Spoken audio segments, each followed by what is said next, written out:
ತಂದೆಯಾದ ದೇವರೇ, ನಿನ್ನ ಪರಿಶುದ್ಧ ನಾಮಕ್ಕೆ ಕೋಟಿ ಕೋಟಿ ಸ್ತೋತ್ರಗಳು. ಈ ಉದಯ ಕಾಲದ ಸಮಯದಲ್ಲಿ ಅಪ್ಪ, ಈ ಜೂಮ್ ಮೀಟಿಂಗ್ ಅಲ್ಲಿ ನಾವೆಲ್ಲರೂ ಕೂಡಿ ಕರ್ತನೇ ನಿನ್ನ ನಾಮವನ್ನು ಮಹಿಮಪಡಿಸುವ ಹಾಗೆ, ನಿನ್ನ ವಾಕ್ಯಗಳನ್ನು ಧ್ಯಾನ ಮಾಡುವ ಹಾಗೆ ಅಪ್ಪ, ನೀನು ಕೊಟ್ಟಂತ ಈ ಒಳ್ಳೆ ಸಮಯಕ್ಕಾಗಿ ಅಪ್ಪ ಕರ್ತನೇ ನಿನ್ನನ್ನು ನಾವು ಕೊಂಡಾಡುವಂತವರಾಗಿದ್ದೇವೆ. ಹೌದು ಸ್ವಾಮಿ. ಅಪ್ಪ, ನಮ್ಮ ಪ್ರತಿಯೊಬ್ಬೊಬ್ಬರೊಟ್ಟಿಗೆ ನೀವು ಮಾತನಾಡಿ ನಮ್ಮನ್ನು ಬಲಪಡಿಸು, ಆಶೀರ್ವದಿಸು. ಯೇಸುವಿನ ನಾಮದಲ್ಲಿ ಬೇಡುತ್ತೇವೆ ತಂದೆಯೇ, ಆಮೇನ್. ಎಲ್ಲರಿಗೆ ಪ್ರೈಸ್ ದ ಲಾರ್ಡ್. ಈ ದಿನದಲ್ಲಿ ಕೂಡ ಏಪ್ರಿಲ್ 4ನೇ ತಾರೀಕು, ಈ ದಿನದ ಮುಖ್ಯ ಪ್ರಸ್ತಾಪ ಬುದ್ಧಿವಂತಿಕೆಯ ಕರೆ. ಬುದ್ಧಿವಂತಿಕೆಯ ಕರೆ. ಸತ್ಯವೇದ ಭಾಗ ಜ್ಞಾನೋಕ್ತಿಗಳ ಪುಸ್ತಕ 1ನೇ ಅಧ್ಯಾಯ 23ರಿಂದ 28 ವಚನಗಳವರೆಗೆ. ಬಾಯ್ಪಾಠ ವಚನ ಬಂದು 1ನೇ ಅಧ್ಯಾಯ ಜ್ಞಾನೋಕ್ತಿ 23ನೇ ವಚನ ಹೀಗಿದೆ: ನನ್ನ ಗದರಿಕೆಯನ್ನು ಕೇಳಿ ತಿರುಗಿಕೊಳ್ಳಿರಿ, ಇಗೋ ನಿಮ್ಮ ಮೇಲೆ ನನ್ನ ಆತ್ಮವನ್ನು ಸುರಿಸಿ ನನ್ನ ಮಾತುಗಳನ್ನು ನಿಮಗೆ ತಿಳಿಪಡಿಸುವೆನು. ಪ್ರಿಯರೇ, ನಮ್ಮ ಜೀವನಕ್ಕೆ ಅನ್ವಯಿಸುವಂತ ಒಂದು ಒಳ್ಳೆ ಮಾತು, ದೇವರ ತಿದ್ದುಪಡಿಗೆ ಬೇಗನೆ ಪ್ರತಿಕ್ರಿಯಿಸಿ ಅಂತ. ಈ ಒಂದು ಸಮಯದಲ್ಲಿ ನಾವು ಈ 1ನೇ ಅಧ್ಯಾಯವನ್ನು ಜ್ಞಾನೋಕ್ತಿ ಆರಂಭಿಕ ಅಧ್ಯಾಯವಾಗಿ ನಾವು ನೋಡ್ತೇವೆ. ಈ ಜ್ಞಾನೋಕ್ತಿ ಪುಸ್ತಕವನ್ನು ನಾವು ಧ್ಯಾನ ಮಾಡುವಾಗ ಅನೇಕ ಬುದ್ಧಿವಾದವನ್ನು, ಜ್ಞಾನವನ್ನು, ನಾವು ವಿವೇಕವನ್ನು ಪಡ್ಕೊಳ್ಳಬೇಕಾಗಿರುವಂತ ಒಂದು ಪುಸ್ತಕ. ಒಂದು ಸಾರಿ ದೇವರು ಒಂದು ಅರಸನಿಗೆ ನೀನು ಎಂತ ವರ ಬೇಕು ಅಂತ ಹೇಳಿ ಕೇಳುವಾಗ, ಆ ಅರಸನ ಬಂದು ನನಗೆ ಜ್ಞಾನವನ್ನು ಕೊಡು, ವಿವೇಕವನ್ನು ಕೊಡು ಅಂತ ಹೇಳಿ ಆ ವರವನ್ನೇ ಅವರು ಕೇಳ್ಕೊಂಡ್ರು. ನಾವು ನಮ್ಮನ್ನು ದೇವರು ಒಂದು ವೇಳೆ ನಿಮ್ಗೇನು ವರ ಬೇಕು ಅಂತ ಕೇಳಿದ್ರೆ, ನಾವು ಈ ಭೂ ಸಂಬಂಧವಾದಂತ ಕಾರ್ಯಗಳನ್ನು ನಾವು ಹೆಚ್ಚಾಗಿ ದೇವರ ಹತ್ರ ಕೇಳ್ಕೊಳ್ತೀವಲ್ವಾ. ಮನೆ, ಆಸ್ತಿ, ಐಶ್ವರ್ಯ, ಹಣ, ಮತ್ತೆ ಮನೆ, ಈ ರೀತಿಯಾಗಿ ಅನೇಕ ಭೂ ಸಂಬಂಧವಾದಂತ ಕಾರ್ಯಗಳನ್ನೇ ಭಕ್ತಾದಿಗಳು ಕೂಡ ಕೇಳ್ಕೊಳ್ತಾ ಇರ್ತಾರೆ. ಆದ್ರೆ ಇಲ್ಲಿ ಆ ಒಂದು ಅರಸ ಕೇಳುವಂಥದ್ದು ಏನಪ್ಪಾ ಅಂತಂದ್ರೆ, ಜ್ಞಾನವನ್ನು ಕೊಡಿ. ಅಂದ್ರೆ ಈ ಲೋಕದ ಜ್ಞಾನ ಅಲ್ಲ, ಪರದ ಜ್ಞಾನ. ಪ್ರಿಯರೇ, ಆ ಪರದ ಜ್ಞಾನ ನಮಗಿರುವಾಗ ಲೋಕದಲ್ಲಿ ನಾವು ಒಂದು ದೊಡ್ಡ ಜಯದ ಜೀವಿತವನ್ನು ಜೀವಿಸುವುದಕ್ಕೆ ಸಾಧ್ಯ. ಯಾಕಂತಂದ್ರೆ ಜ್ಞಾನಕ್ಕೆ ಆಪೋಸಿಟ್ ಬಂದು ಅಜ್ಞಾನ, ಅಂದ್ರೆ ಮೂರ್ಖತನ ಅಂತ ಹೇಳಿ. ಈ ಜ್ಞಾನೋಕ್ತಿ ಪುಸ್ತಕದಲ್ಲಿ ಈ ಜ್ಞಾನವೆಂಬುದಕ್ಕೆ ಒಂದು ಸ್ತ್ರೀಗೆ ಹೋಲಿಸಲಾಗಿದೆ. ನೀವು 20ನೇ ವಚನದಲ್ಲಿ, 1ನೇ ಅಧ್ಯಾಯದಲ್ಲಿ 20ನೇ ವಚನ ನೋಡುವಾಗ, ಜ್ಞಾನವೆಂಬಾಕೆಯು ಬೀದಿಗಳಲ್ಲಿ ಕೂಗುತ್ತಾಳೆ, ಚೌಕಗಳಲ್ಲಿ ಧ್ವನಿಗೈಯುತ್ತಾಳೆ. ಅಂದ್ರೆ ಪ್ರೀತಿ ಉಳ್ಳವರೇ, ಈ ಜ್ಞಾನವಿದ್ರೆ ಆಟೋಮೆಟಿಕ್ ಆಗಿ ಸಂಪತ್ತು, ಆಸ್ತಿ, ಐಶ್ವರ್ಯ ನಮಗೆ ಬಂದ್ಬಿಡುತ್ತೆ. ಮುಖ್ಯವಾಗಿ ನಾವು ಸಂಪಾದನೆ ಮಾಡಿಕೊಳ್ಳಬೇಕಾಗಿರುವಂತದ್ದು ಜ್ಞಾನವು. ಆ ಜ್ಞಾನವೇ ಈ ಜ್ಞಾನೋಕ್ತಿಗಳಲ್ಲಿ ಕೂಡ ಅರಸನಾದ ಸೊಲೊಮೋನನು ದೇವರ ಹತ್ರ ಆ ಜ್ಞಾನವನ್ನೇ ಪಡ್ಕೊಂಡ್ರು. ಅದಕ್ಕೆ ದೇವರು ಕೂಡ ಮೆಚ್ಚಿದ್ರು. ಅಪ್ಪ, ಎಂತ ಒಂದು ವರವನ್ನು ಕೇಳ್ಕೊಂಡಿದ್ದಿ, ಆ ಜ್ಞಾನವನ್ನು ಕೇಳಿಕೊಂಡಿದ್ದಿ ಅಂತ ಹೇಳಿ. ಆ ಜ್ಞಾನದೊಂದಿಗೆ ಅವರಿಗೆ ಏನು ಸಂಪತ್ತು, ಅವರಿಗೆ ಬೇಕಾದಂತ ಸಕಲವೂ ಕೂಡ ಒದಗಿಸಲ್ಪಟ್ಟಿತ್ತು ಅಲ್ವಾ. ಆತನಂತ ಶ್ರೀಮಂತ ಯಾರಿಲ್ಲ, ಆತನಂತ ಜ್ಞಾನಿ ಯಾರು ಇಲ್ಲ, ಇನ್ನು ಮುಂದೆ ಯಾರು ಕೂಡ ಇರಲ್ಲ ಅನ್ನುವಂಥದ್ದು ನಾವು ವಾಕ್ಯ ಭಾಗದಲ್ಲಿ ನಾವು ನೋಡುತ್ತೇವೆ. ಪ್ರಿಯರೇ, ಈ ಜ್ಞಾನೋಕ್ತಿ ಪುಸ್ತಕದಲ್ಲಿ ಜ್ಞಾನವೆಂಬುದು 37 ಸಾರಿ ಬರುತ್ತೆ. 37 ಸಾರಿ. ಅದಕ್ಕೆ ನೀವು ಈ ಜ್ಞಾನವೆಂಬಾಕೆ ಅಂತಂದ್ರೆ ಒಂದು ಸ್ತ್ರೀಗೆ ಹೋಲಿಸಲಾಗಿದೆ. ಈ ಲೋಕದಲ್ಲಿ ಮಾನವರನ್ನು 2 ಪ್ರಾಮುಖ್ಯವಾದಂತ ಸ್ವರಗಳಿಂದ ಕರೆಯಲ್ಪಡುತ್ತದೆ. ಒಂದು ಏನಪ್ಪಾ ಅಂತಂದ್ರೆ ದೇವರ ವಾಕ್ಯವಾಗಿರುವ ಜ್ಞಾನದ ಸ್ವರ, ಇನ್ನೊಂದು ಮೂರ್ಖರ ಸ್ವರ. ಇವೆರಡು ಕೂಡ ಕೂಗ್ತಾ ಇರ್ತವೆ. ಅದರಲ್ಲಿ ನಾವು ಜ್ಞಾನ ಕಡೆಗೆ ತಿರುಗಿಕೊಳ್ಳಬೇಕು, ಆ ಜ್ಞಾನವನ್ನು ಪಡ್ಕೊಳ್ಬೇಕು. ಈ ಹಳೆ ಒಡಂಬಡಿಕೆಯಲ್ಲಿ ಜ್ಞಾನವೆಂಬುದು ಬಹಳ ಶ್ರೇಷ್ಠವಾದಂಥದ್ದು. ಅದು ದೇವರ ಭಯವನ್ನು ಸೂಚಿಸುವಂತದ್ದಾಗಿದೆ. ಯೆಹೋವನ ಭಯವೇ ಜ್ಞಾನಕ್ಕೆ ಮೂಲವು ಅಂತ ಹೇಳಿ ನಾವು ವಾಕ್ಯದಲ್ಲಿ ನೋಡ್ತೀವಲ್ವಾ. ಅದೇ ತರನೇ ಹೊಸ ಒಡಂಬಡಿಕೆಯಲ್ಲಿ ಆ ಜ್ಞಾನವು ಯಾರಪ್ಪ ಅಂತಂದ್ರೆ ಯೇಸು ಕ್ರಿಸ್ತನ. ಯೇಸು ಕ್ರಿಸ್ತನನ್ನು ಸಂಪಾದಿಸಿಕೊಳ್ಳುವುದೇ, ಆತನನ್ನು ಅರಿತುಕೊಳ್ಳುವುದೇ ಮುಖ್ಯವಾದಂತ ಶ್ರೇಷ್ಠವಾದಂತ ಜ್ಞಾನ. ಇವತ್ತು ಆ ಜ್ಞಾನವನ್ನು ಅನೇಕ ಮಂದಿ ಏನ್ ಮಾಡ್ತಾರಪ್ಪ ಅಂತಂದ್ರೆ ತಾತ್ಸಾರ ಮಾಡುವಂತದ್ದು ನಾವು ನೋಡ್ತಾ ಇದ್ದೀವಿ. ಅದಕ್ಕೆ ಇಲ್ಲಿ ಜ್ಞಾನವೆಂಬ ಆಕೆಯು ಬೀದಿಗಳಲ್ಲಿ ಕೂಗುತ್ತಾಳೆ, ಚೌಕಗಳಲ್ಲಿ ದನಿಗೈಯುತ್ತಾಳೆ ಅನ್ನುವಂತ ಮಾತು ನಾವು ನೋಡ್ತೀವಲ್ವಾ. ಆದ್ರೆ ಇಲ್ಲಿ ಜ್ಞಾನವೆಂಬ ಸ್ವರವನ್ನು ಯಾರು ಕೇಳ್ತಾರೋ, ಆ ಜ್ಞಾನದ ಕಡೆಗೆ ಯಾರು ತಿರುಗಿಕೊಳ್ಳುತ್ತಾರೋ ಅವರು ವಿವೇಕದಿಂದ ಅವರು ಈ ಲೋಕದಲ್ಲಿ ಒಂದು ಉನ್ನತ ಒಂದು ಸ್ಥಾನವನ್ನು ಮತ್ತು ದೇವರ ಆಶೀರ್ವಾದವನ್ನು, ದೇವರ ಭಯಭಕ್ತಿಯಲ್ಲಿ ಜೀವಿಸುವುದಕ್ಕೆ ಸಾಧ್ಯ. ಆ ಜ್ಞಾನವನ್ನು ನಾವು ಯಾವತ್ತೂ ಕೂಡ ತಾತ್ಸಾರ ಮಾಡಬಾರದು. ಅರ್ಥ ಆಯ್ತಾ? ಅದಕ್ಕೆ ಇಲ್ಲಿ ಮೂರ್ಖರ ಸ್ವರ ಹೇಗಿರ್ತದಪ್ಪ ಅಂತಂದ್ರೆ, ಜ್ಞಾನೋಕ್ತಿ 9:13 ವಚನದಲ್ಲಿ ನಾವು ನೋಡುವಾಗ ಜ್ಞಾನವೆಂಬುಲಾದರೂ ಕೂಗಾಟದವಳು, ನೋಡಿ ಆ ಮಾತು, ಅಜ್ಞಾನವೆಂಬಲಾದರೂ ಕೂಗಾಟದವಳು, ಮೂಡಲು ಏನು ತಿಳಿಯದವಳು. ನೋಡ್ರ, ಇಲ್ಲಿ ಜ್ಞಾನವೆಂಬಾಕಿ ಬೇರೆ ಮತ್ತೆ ಅಜ್ಞಾನವೆಂಬಾಕಿ ಅಂತಂದ್ರೆ ಎರಡು ಕೂಡ, ಅಜ್ಞಾನಕ್ಕೂ ಜ್ಞಾನಕ್ಕೂ ಏನು ಎರಡೂ ಕೂಡ ಒಂದು ಸ್ತ್ರೀಗೆ ಹೋಲಿಸಲಾಗಿದೆ. ಒಂದು ಕೆಟ್ಟ ನಡತೆಯುಳ್ಳ ಸ್ತ್ರೀ ಯಾವಾಗಲೂ ಕೂಡ ಅಜ್ಞಾನದಿಂದ ನಡೀತಾಳೆ. ಒಂದು ಜ್ಞಾನವೆಂಬ ಸ್ತ್ರೀ ಜ್ಞಾನದಿಂದ ದೇವರ ಭಯಭಕ್ತಿಯಲ್ಲಿ ನಡೀತಾಳೆ. ಅದಕ್ಕೆ ಇಲ್ಲಿ ಮುಂದುವರಿಸಿ ನಾವು ಈ ದಿನದ ಒಂದು ವಾಕ್ಯದಲ್ಲಿ 23ನೇ ವಚನ, ಬಾಯ್ಪಾಠ ವಚನದಲ್ಲಿ ನಾವು ನೋಡುವಾಗ ಇಲ್ಲಿ ನೋಡ್ರಿ 23ನೇ, ನನ್ನ ಗದರಿಕೆಯನ್ನು ಕೇಳಿ ತಿರುಗಿಕೊಳ್ಳಿರಿ. ಗದರಿಕೆ ಇವತ್ತು ಅನೇಕ ಮಂದಿಗೆ ಈ ಗದರಿಕೆ ಅನ್ನುವಂತ ಪದ ಇಷ್ಟ ಆಗಲ್ಲ. ಯಾಕಂತಂದ್ರೆ ಯಾರು ಕೂಡ ಗದರಿಕೆಗೆ ಕಿವಿಗೊಡಲ್ಲ. ಅದಂದ್ರೇನೆ ಅನೇಕ ಮಂದಿಗೆ ಅಲರ್ಜಿ. ಯಾಕಂತಂದ್ರೆ ಆ ಗದರಿಕೆಯನ್ನು ಗದರಿಸಿದ್ರೆ ಸಾಕು, ಏನೋ ಸಿಟ್ಟು ಬಂದ್ಬಿಡುತ್ತೆ, ಮತ್ತೆ ಕೋಪ ಮಾಡ್ಕೊಳ್ತಾರೆ, ಮತ್ತೆ ಏನೋ ನಮ್ಮ ಕಾಂಟ್ಯಾಕ್ಟ್ ಅಲ್ಲೇ ಇರಲ್ಲ ಅವರು. ಯಾಕೆ ನಮ್ಮನ್ನು ಬಿಟ್ಟು ದೂರ ಇರ್ತಾರೆ. ಇವ್ರು ಯಾವಾಗ ನೋಡಿದ್ರು ಬುದ್ಧಿವಾದ ಹೇಳ್ತಾ ಇರ್ತಾರೆ, ಗದರಿಕೆಯಿಂದ ಗದರಿಸ್ತಾ ಇರ್ತಾರೆ ಅಂತ ಹೇಳಿ. ಆದ್ರಿಂದ ಇಲ್ಲಿ ನೋಡ್ರಿ, ಇಲ್ಲಿ ಜ್ಞಾನವು ಯಾವ ರೀತಿ, ನನ್ನ ಗದರಿಕೆಯನ್ನು ಕೇಳಿ ತಿರುಗಿಕೊಳ್ಳಿರಿ, ಈಗೋ ನಿಮ್ಮ ಮೇಲೆ ನನ್ನ ಆತ್ಮವನ್ನು ಸುರಿಸಿ ನನ್ನ ಮಾತುಗಳನ್ನು ನಿಮಗೆ ತಿಳಿಯಪಡಿಸುವೆನು.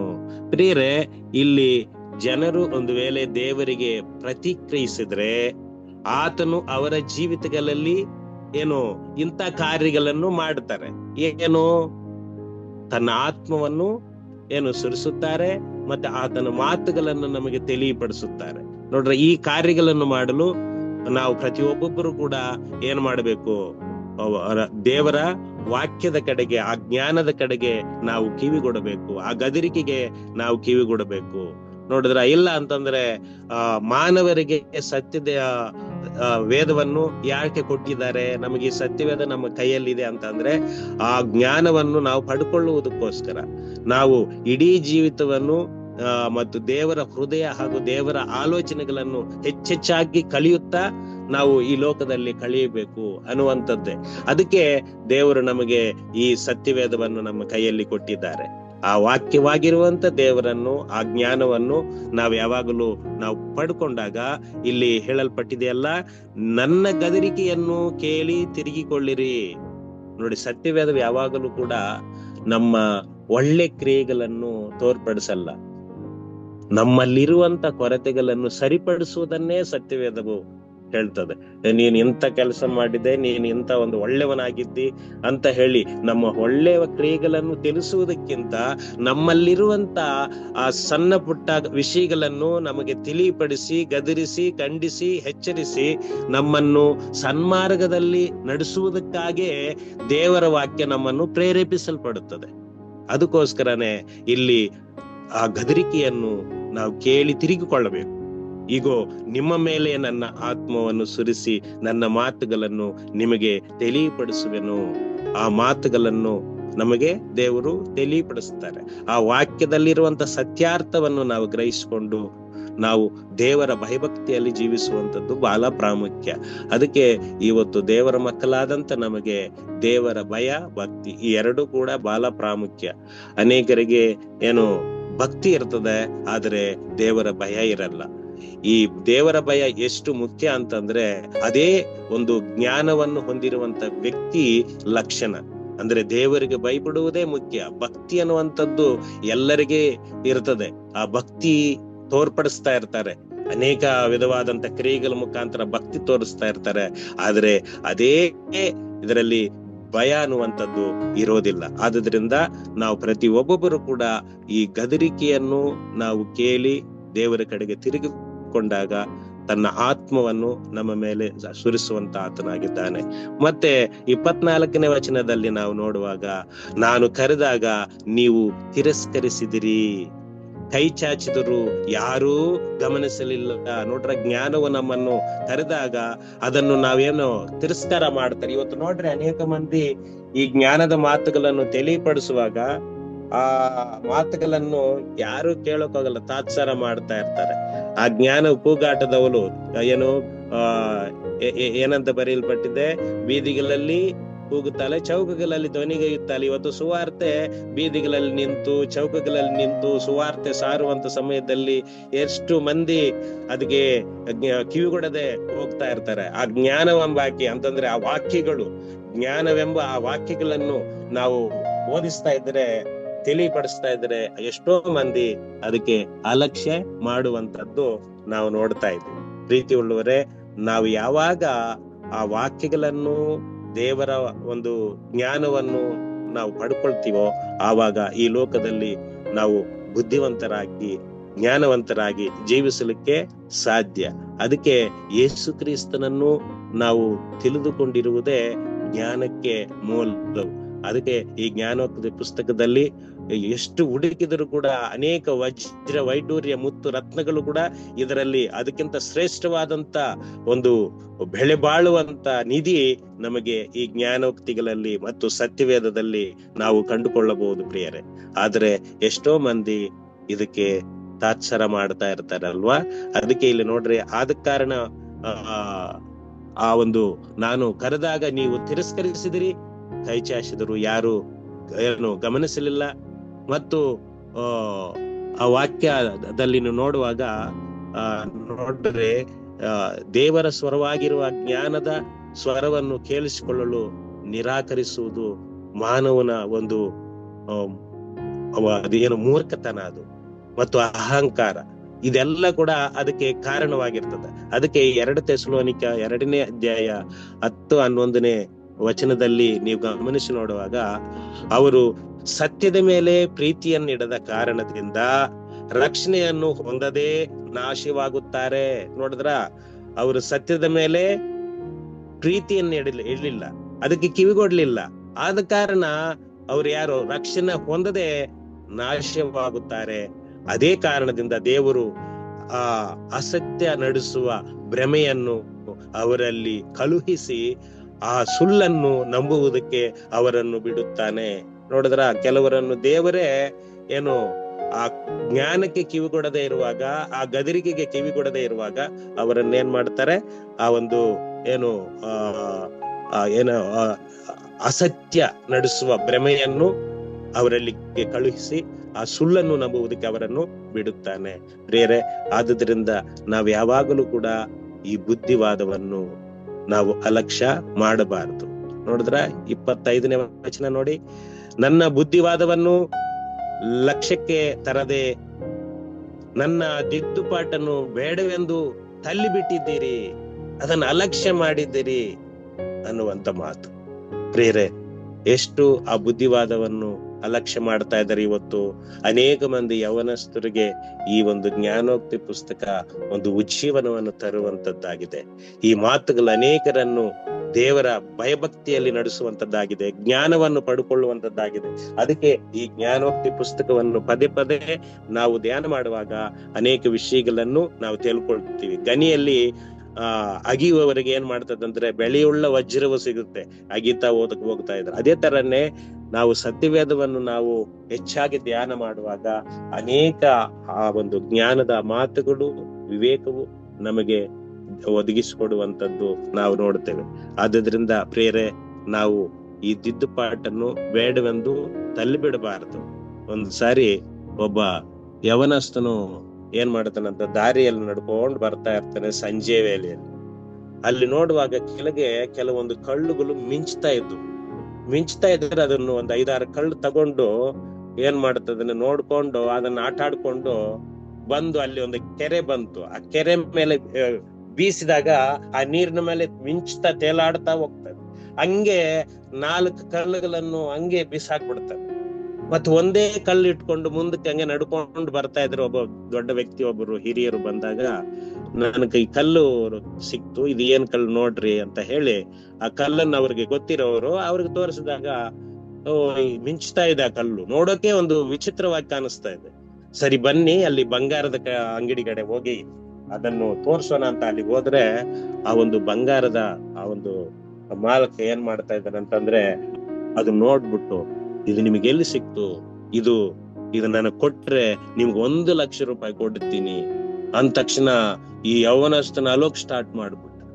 ಅಯ್ಯೋ, ಯಾಕೆ ಇವನು ಅಳ್ತಾ ಇದ್ದಾನಲ್ಲ, ಅಪ್ಪ 1 ಲಕ್ಷ ಇಲ್ಲ ಅಂದ್ರೆ ನಿನ್ಗೆ 2 ಲಕ್ಷ ಕೊಡ್ತೀನಿ. ಇನ್ನೂ ಜೋರಾಗಿ ಅಲೋಕ್ ಸ್ಟಾರ್ಟ್ ಮಾಡ್ಬಿಟ್ಟ. ಅಪ್ಪ 2 ಲಕ್ಷ ಇಲ್ಲಪ್ಪ 3 ಲಕ್ಷ ಕೊಡ್ತೀನಿ ಅಂತ ಹೇಳಿ ಇಷ್ಟು ನಾನು ಹೇಳಿ ಬೆಲೆ ಏರ್ತಾ ಇದ್ದ. ಅವನು ಅಳ್ತಾ ಇದ್ರೆ ತಕ್ಷಣ ಲಾಸ್ಟ್ ಅವನು ಹೇಳ್ತಾ ಇದ್ದಾನೆ ಏನಂತ, ಈ ಕಲ್ಲುಗಳು ನನಗೆ ಇಂತ ಬೆಳೆ ಬಾಳುವಂತ ಕಲ್ಲುಗಳಂತ ಗೊತ್ತಿಲ್ಲದೆ 4 ಕಲ್ಲುಗಳನ್ನು ನೀರಿನ ಮೇಲೆ ಹಾಕಿ ಅದನ್ನು ವೇಸ್ಟ್ ಮಾಡಿದೆ, ಅದು ಎಲ್ಲಿ ಹೋಯ್ತೋ ಗೊತ್ತಿಲ್ಲ, ಇಷ್ಟು ಬೆಳೆ ಉಳ್ಳಂತ ಕಲ್ಲುಗಳಂತ ನನಗೆ ಗೊತ್ತೇ ಇಲ್ಲ ಅಂತ ಹೇಳಿ ಅದನ್ನೆಲ್ಲ ಕಳ್ಕೊಂಡ ಮೇಲೆ ಇವನು ಅಳ್ತಾ ಇದ್ದೀನಿ, ಎಷ್ಟು ನಾನು ಮೂರ್ಖನಾಗಿದ್ದೀನಿ ಅಂತ. ಪ್ರೀತಿ ಉಳ್ಳವರೇ, ಇವತ್ತು ದೇವರ ವಾಕ್ಯ ಕೂಡ ನಮ್ಮಲ್ಲಿ ಕೈಯಲ್ಲಿ ಇದ್ದಾಗ ಅದನ್ನು ಸರಿಯಾದಂತ ರೀತಿಯಲ್ಲಿ ನಾವು ಉಪಯೋಗಿಸದೆ, ಅಲಕ್ಷ್ಯ ಮಾಡದೆ, ಆ ಜ್ಞಾನವನ್ನು ತಾತ್ಸರ ಮಾಡದೆ ಇದೇ ಪರಿಸ್ಥಿತಿ ಅಳಬೇಕಾಗುತ್ತೆ. ಯಾಕಂತಂದ್ರೆ ಈ ಕಾಲ, ಈ ಸಮಯ, ಇದು ದೇವರು ನಮಗೆ ಕೊಟ್ಟಿರುವಂತ ಒಂದು ಸಮಯವಾಗಿದೆ. ಅನ್ನು ನಾವು ಪ್ರತಿಯೊಬ್ಬೊಬ್ಬರು ರಕ್ಷಣೆ ದಿನಮಾನಗಳಲ್ಲೇ ನಾವು ಈ ರಕ್ಷಣೆಯನ್ನು ಪಡ್ಕೊಂಡು ದೇವರ ರಾಜ್ಯಕ್ಕಾಗಿ ನಾವು ಸಿದ್ಧ ಮಾಡಿಕೊಳ್ಳುವಂತದ್ದು ಬಹಳ ಪ್ರಾಮುಖ್ಯ. ಈ ಜ್ಞಾನವನ್ನು ತಿಳ್ಕೊಳ್ಳುವಂತ ಒಂದು ಸಮಯ ಇದು. ಆದ್ರಿಂದ ಇದನ್ನು ನಾವು ಗಮನದಲ್ಲಿ ಇಟ್ಕೊಳ್ಳೋಣ ಪ್ರಿಯರೇ. ಅದೇ ರೀತಿ ಈ ಜ್ಞಾನವನ್ನು ಪಡ್ಕೊಂಡು ಎಷ್ಟೋ ಮಂದಿ ಮಿಷನರಿಗಳು ತಮ್ಮ ಪ್ರಾಣಗಳನ್ನೇ ಕೊಟ್ಟಿದ್ದಾರೆ. ಈ ಜ್ಞಾನವನ್ನು ಅನೇಕರಿಗೆ ಬೋಧಿಸಿದ್ದಾರೆ, ಅನೇಕರನ್ನು ಜ್ಞಾನವಂತರನ್ನಾಗಿ ಮಾಡಿದ್ದಾರೆ. ಅದಕ್ಕೆ ಪ್ರತಿ ದಿನಾಲೂ ಕೂಡ ನಾವು ಒಬ್ಬೊಬ್ಬ ಒಂದು ಸುವಾರ್ಥ ಸೇವಕರ ಜೀವನ ಚರಿತ್ರೆಯನ್ನು ನಾವು ಕೇಳ್ತಾ ಇದ್ದೀವಿ ಮತ್ತು ಧ್ಯಾನ ಮಾಡ್ತಾ ಇದ್ದೀವಿ. ಅವರೆಲ್ಲರೂ ನಮಗೆ ಸಾಕ್ಷಿಗಳಾಗಿ ನಮ್ಮ ಮುಂದೆ ನಿಂತಿದ್ದಾರೆ ಪ್ರಿಯರೇ. ಆದ್ರಿಂದ ನಾವು ಪ್ರತಿಯೊಬ್ಬೊಬ್ಬರು ಕೂಡ ಈ ಜ್ಞಾನವನ್ನು ನಾವು ಪಡ್ಕೊಳ್ಳೋಣ. ಈಗ ನಮ್ಮ ಈ ಒಂದು ಗ್ರೂಪ್ನಲ್ಲಿ ಅನೇಕ ಮಂದಿ ವಿಶ್ವಾಸಿಗಳು ಕೂಡ ಇರಬಹುದು, ಸಭೆ ಹಿರಿಯರು ಕೂಡ ಇರಬಹುದು. ಈ ಜ್ಞಾನವನ್ನು ನಾವು ಪಡ್ಕೊಂಡು ಅನೇಕರಿಗೆ ಈ ಜ್ಞಾನದ ಮಾಹಿತಿಯನ್ನು ಕೊಟ್ಟುತ್ತಾ ಕ್ರಿಸ್ತನನ್ನು ಅವರಿಗೆ ಕರ್ತನಿಗೆ ನಾವು ಸ್ವಂತ ಮಾಡೋಣ. ಆದ್ರಿಂದ ಈ ಮಿಷನರಿಯಲ್ಲಿ ಈ ದಿನದಲ್ಲಿ ಕೂಡ ನಾವು ನೋಡುವಾಗ ಸಾಮುವೇಲ್ ಸತ್ಯನಾಥನ್ ಅನ್ನುವಂತ ಒಬ್ಬ ಸೇವಕರ ಬಗ್ಗೆ ಕೂಡ ನಾವು ನೋಡಬಹುದು. ಅವರು ಭಾರತೀಯ ಕ್ರೈಸ್ತ ಶಿಕ್ಷಣ ತಜ್ಞ ಮತ್ತು ಬರಹಗಾರ ಕೂಡ ಮತ್ತು ದಾರ್ಶನಿಕ ಸಹಾಯಕನಾಗಿದ್ದು ಬೌದ್ಧಿಕ ಬೆಳವಣಿಗೆಯನ್ನು ಕೂಡ ಆಳವಾದ ನಂಬಿಕೆಯೊಂದಿಗೆ ಬೆರೆಸಲು ಪ್ರಯತ್ನಿಸಿದಂತ ವ್ಯಕ್ತಿ. ಆರಂಭಿಕ ಮಾನಸಾಂತರದ ಕುಟುಂಬದಲ್ಲಿ ಜನಿಸಿದ ಇವರು ಮನಸ್ಸು ಮತ್ತು ಚೈತನ್ಯ ಎರಡನ್ನೂ ಕೂಡ ಪೋಷಿಸುವ ಕ್ರೈಸ್ತ ಶಿಕ್ಷಣವನ್ನು ಕೂಡ ಉತ್ತೇಜನ ಮಾಡಿದ್ರು. ಶಿಕ್ಷಣ ಮತ್ತು ಲೇಖಕರಾಗಿ ಅವರು ಅನೇಕ ಯುವ ಭಾರತೀಯರನ್ನು ಸಮಗ್ರತೆ ಮತ್ತು ಉದ್ದೇಶಗಳೊಂದಿಗೆ ಬದುಕಲು ಪ್ರೇರೇಪಿಸಿದಂತ ವ್ಯಕ್ತಿಯಾಗಿದ್ರು. ಅವರ ಬರಹಗಳು ಕ್ರೈಸ್ತ ತತ್ವಗಳಲ್ಲಿ ಬೇರೂರಿರುವ ರಾಷ್ಟ್ರೀಯ ಪ್ರಗತಿಯನ್ನು ಪ್ರೋತ್ಸಾಹಿಸುವಂತದ್ದಾಗಿದೆ. ಸತ್ಯನಾಥ್ ಅವರ ಪ್ರಭಾವವು ಕಲಿಕೆ ಮತ್ತು ಸೇವೆಗೆ ಸಭೆಯ ಬಾಧ್ಯತೆಯನ್ನು ಕೂಡ ಬಲಪಡಿಸಿದಂತ ಒಂದು ವ್ಯಕ್ತಿಯಾಗಿದ್ದರು. ಪ್ರೀತಿಯ ಈ ತರ ಅನೇಕ ಮಂದಿ ಈ ಜ್ಞಾನವನ್ನು ಪಡ್ಕೊಂಡವರಾಗಿ ಕರ್ತನ ನಾಮವನ್ನು ಮಹಿಮೆಪಡಿಸುತ್ತಾ ಅನೇಕರನ್ನು ದೇವರ ರಾಜ್ಯಕ್ಕೆ ಸಿದ್ಧಪಡಿಸಿದ ವಿಷಯವನ್ನು ಕೂಡ ನಾವು ತಿಳ್ಕೊಳ್ಬಹುದು. ಆದ್ರಿಂದ ಪ್ರೇರೆ, ಈ ಮಾತನ್ನು ನಾವು ಯಾವಾಗಲೂ ಕೂಡ ಮರೆಯದೆ ಈ ಜ್ಞಾನವನ್ನು ನಾವು ಸಂಪಾದಿಸಿಕೊಳ್ಳೋಣ. ಈ ಲೋಕದ ಜ್ಞಾನಕ್ಕಿಂತ ಪರದ ಜ್ಞಾನವೇ ನಮಗೆ ಶ್ರೇಷ್ಠ. ಅದೇ ನಮಗೆ ಐಶ್ವರ್ಯ, ಅದೇ ನಮಗೆ ನಿತ್ಯ ರಾಜ್ಯವನ್ನು ನಮಗೆ ಕೊಡುವಂತದ್ದಾಗಿದೆ. ಅದಕ್ಕಾಗಿ ಈ ಲೋಕದ ಕಾರ್ಯಗಳಿಗೋಸ್ಕರ, ಈ ಇಹಲೋಕದ ಕಾರ್ಯಗಳಿಗೋಸ್ಕರ ನೀವು ಚಿಂತಿಸದೆ, ನೀವು ಪರಲೋಕ ರಾಜ್ಯಕ್ಕಾಗಿ ನೀತಿಗಾಗಿ ತಾವು ಪಡುವಾಗ ಭೂಲೋಕದಲ್ಲಿ ನಮಗೆ ಏನೇನು ಬೇಕೋ ಕೊಡ್ತೀನಂತ ಹೇಳಿ ಯೇಸಪ್ಪ ನಮಗೆ ವಾಗ್ದಾನ ಮಾಡಿದ್ದಾರೆ. ಆ ವಾಗ್ದಾನವನ್ನು ನೆನಪಿಗಿಟ್ಕೊಳ್ಳೋಣ. ನಾವು ಇಹಲೋಕದ ಐಶ್ವರ್ಯಕ್ಕಾಗಿ ನಾವು ಪ್ರಯಾಸ ಪಡದೆ ಈ ಜ್ಞಾನವನ್ನು ಕೊಡುವುದರಲ್ಲಿ, ಜ್ಞಾನವನ್ನು ಸಂಪಾದಿಸಿಕೊಳ್ಳುವುದರಲ್ಲಿ ಮತ್ತು ಈ ಜ್ಞಾನವನ್ನು ಮತ್ತೊಬ್ಬರಿಗೆ ಕೊಡುವುದರಲ್ಲಿ ನಾವು ಪ್ರತಿಯೊಬ್ಬೊಬ್ಬರು ಕೂಡ ಪ್ರಯಾಸ ಪಡೋಣ. ದೇವರು ಪ್ರತಿ ಒಬ್ಬೊಬ್ಬರನ್ನು ಕೂಡ ಬಲವಾಗಿ ಉಪಯೋಗಿಸಲಿ, ತನ್ನ ಆತ್ಮನ ಸಹಾಯದಿಂದ ನಡೆಸಲಿ. ನಾವು ಪ್ರಾರ್ಥನೆ ಮಾಡೋಣ. ಕೃಪಾಭರಿತನಾದಂತ ನಮ್ಮ ತಂದೆಯಾದ ದೇವರೇ, ನಿನ್ನ ಪರಿಶುದ್ಧ ನಾಮಕ್ಕೆ ಕೋಟಿ ಕೋಟಿ ಸ್ತೋತ್ರಗಳು. ಅಪ್ಪ, ಈ ಒಂದು ಸಮಯದಲ್ಲಿ ಕೂಡ ಅಪ್ಪ ಜ್ಞಾನದ ಒಡೆಯನಾಗಿ ಅಪ್ಪ ನಿನ್ನ ಮಾರ್ಗದಲ್ಲಿ ನಡೆಯಲು ನಮ್ಮನ್ನು ಕರೆದಿದ್ದಕ್ಕಾಗಿ ಸ್ತೋತ್ರ. ಅಪ್ಪ, ನಿನಗೆ ಧನ್ಯವಾದಗಳನ್ನು ತಿಳಿಸುತ್ತೇವೆ. ಅಪ್ಪ, ಈ ಒಂದು ಕರ್ತನೆ ಉದಯ ಕಾಲದ ಸಮಯದಲ್ಲಿ ಜೂಮ್ ಮೀಟಿಂಗ್ ಅಲ್ಲಿ ಸೇರಿ ಬಂದಿರುವ ನಮ್ಮೆಲ್ಲರನ್ನು ಕೂಡ ಆಶೀರ್ವದಿಸು. ಕರ್ತನೆ, ಪ್ರತಿ ಒಬ್ಬೊಬ್ಬರನ್ನು ಕೂಡ ಈ ಜ್ಞಾನವನ್ನು ಪಡ್ಕೊಳ್ಳುವಂತ ಭಾಗ್ಯವನ್ನು ಕೊಟ್ಟಿದ್ದೀರಿ. ಈ ಜ್ಞಾನವನ್ನು ನಾವು ಮಾತ್ರ ಪಡ್ಕೊಳ್ಳುವುದಲ್ಲದೆ ಅಪ್ಪ, ಇನ್ನೂ ಅನೇಕರು ಕರ್ತನೆ ಇನ್ನೂ ಮೂಢತ್ವದಲ್ಲಿದ್ದಾರೆ.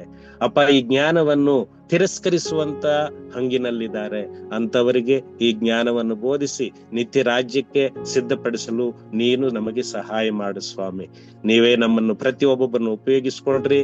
ಮತ್ತು ನಮ್ಮ ನಿರ್ದೇಶಕರಾದಂತ ಎಲ್ ಗುಣಶೇಖರ ಅಯ್ಯನವರಿಗಾಗಿ ಮತ್ತು ಅವರ ಮಕ್ಕಳು ಅವರು ಮಾಡುತ್ತಿರುವಂತ ಸೇವೆ, ಎಲ್ಲಾ ರಾಜ್ಯಗಳಲ್ಲಿ ನಡೀತಿರುವಂತ ಎಲ್ಲಾ ಸೇವೆಗಾಗಿ ಮತ್ತು ಆಯಾ ಪ್ರಾಜೆಕ್ಟ್ಗಳಲ್ಲಿರುವಂತ ಎಲ್ಲಾ ಪ್ರಾಜೆಕ್ಟ್ ಹೋಲ್ಡರ್ಸ್ ಅನ್ನು, ಅವರ ಸಹ ಸೇವಕರುಗಳನ್ನು, ಅಲ್ಲಿ ನಡೀತಿರುವಂತ ಸೇವೆಯನ್ನು ನೀನು ಆಶೀರ್ವದಿಸು ಸ್ವಾಮಿ.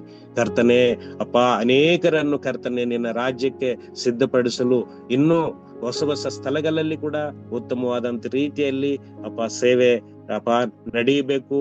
ಅಪ್ಪ, ಹೊಸ ಪ್ರಾಜೆಕ್ಟ್ಗಳು ಪ್ರಾರಂಭಿಸಿ ನಿನ್ನ ನಾಮವನ್ನು ಮಹಿಮೆಪಡಿಸುವ ಹಾಗೆ ಸಹಾಯ ಮಾಡು. ನಮ್ಮೆಲ್ಲರಿಗೆ ಒಳ್ಳೆ ಆರೋಗ್ಯ, ಬಲ, ಶಕ್ತಿ, ಜ್ಞಾನ, ವಿವೇಕವನ್ನು ಕೂಡ ಆಶೀರ್ವದಿಸು.